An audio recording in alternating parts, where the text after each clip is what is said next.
Seorang menggadaikan barang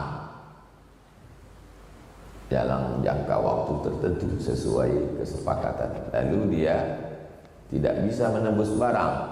Apakah barang tadi menjadi milik yang menerima gadai? Contohnya tanah.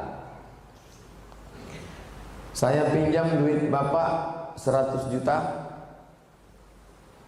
Ya. Lalu kemudian saya buat surat perjanjian. Saya yang bertangan di bawah ini Abdul Somad meminjam duit 100 juta, akan saya bayar pada tanggal 1 Rajab 1447. Namanya dain. Dain namanya. Al-Baqarah 282. Ya ayyuhalladzina amanu idza tadayantum bidain. Dain. Kalau versi kedua tak begitu. Pak Haji pinjam duit 100 juta. Ya, tapi kata Pak Haji, aku tak yakin Ustaz, takutnya nanti Ustaz nggak bisa bayar. Kalau Bapak tak percaya, ini surat tanah. Harga tanah ini 30 kali 30 Jalan Kamboja, harganya 100 Pak. Pegang. Itu namanya rahan. Rahan. Gadai. Apa beda baik sama gadai? Dain utang sampai tanggal bayar. Gadai sampai tanggal bayar. Tak bayar maka berpindahlah hak milik tanah dari saya ke yang saya pinjami duit, maka tanah ini langsung menjadi hak milik dia. Itu namanya rahan, gadai. Pertanyaannya, seorang menggadaikan barang dalam jangka waktu tertentu, ya, nanti sampai tanggal 1 Oktober 2025 sesuai kesepakatan.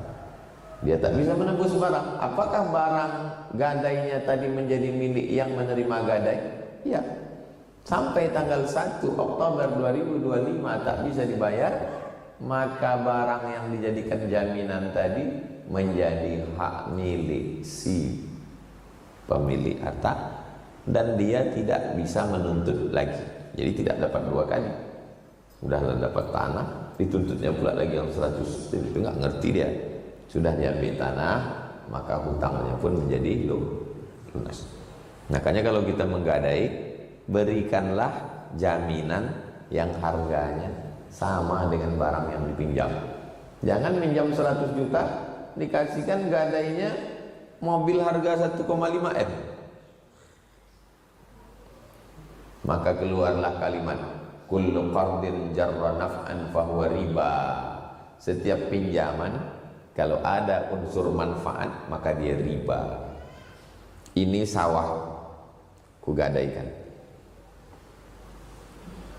Saya minjam duit ke Bapak 100 juta. Lalu kemudian jaminannya saya kasih sawah. Selama belum bayar, sawah ini siapa yang pakai?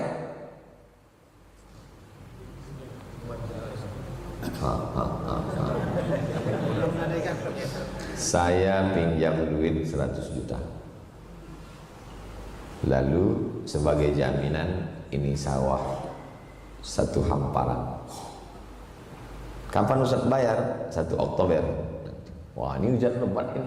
Bagus kita buat kolam ikan. Lalu kemudian antum buat kolam. Antum panen. Kullu qardin jarra naf'an fahuwa riba. Kalau antum ambil manfaat dari tanah tadi maka riba. Suratnya antum pegang, tapi pemanfaatan tanah tetap saya pemilik tanah. Antum cuma pegang surat saja. Sampai 1 Oktober tengok aja lah tanah. Begitu 2 Oktober, barulah hak milik. Kullu qardin jarra naf'an fahuwa riba. Dalam kitab Ar-Risalah Al-Qushairiyah, saya minjam uang ke antum. Waktu saya bertamu ke rumah antum, saya pinjam uang ke antum, ya kan?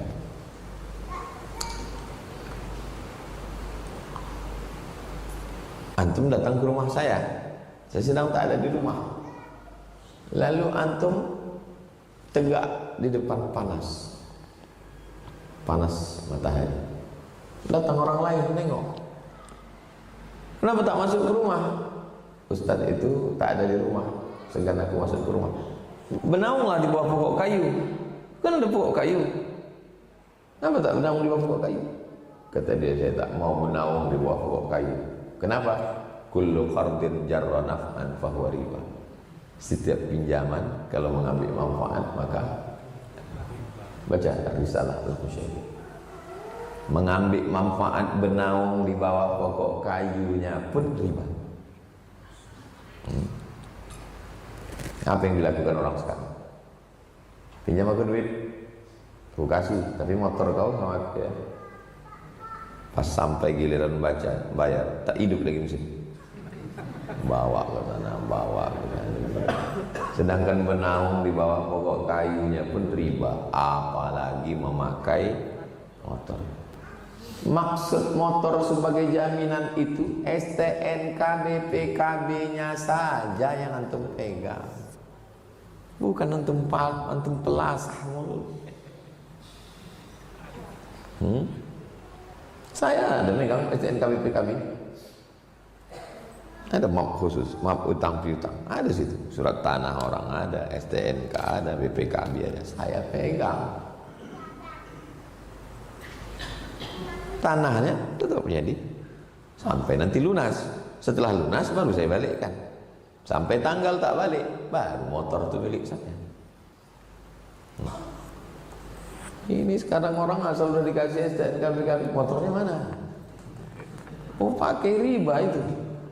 Riba itu bukan cuma duit, manfaat juga riba. Padi riba, nanam kelapa di tanah itu riba. Kullu qardin jarra naf'an fahuwa riba. Setiap pinjaman yang kita mengambil manfaat di situ maka riba.